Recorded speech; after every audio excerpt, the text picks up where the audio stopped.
Ito yung UEFO solar light na papalitan natin ng battery. Dalawang LiPo lang ang nakalagay dito, kaya papalitan natin ng tatlo. Sarili na symbol natin ito ay 6,500 mAh.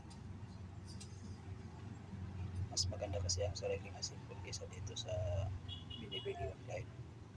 Minsan kasi pinapack nila yung hindi ganong mataas ang milliampere, minsan pabigit. Kaya itong ginawa natin ay legit talaga na battery.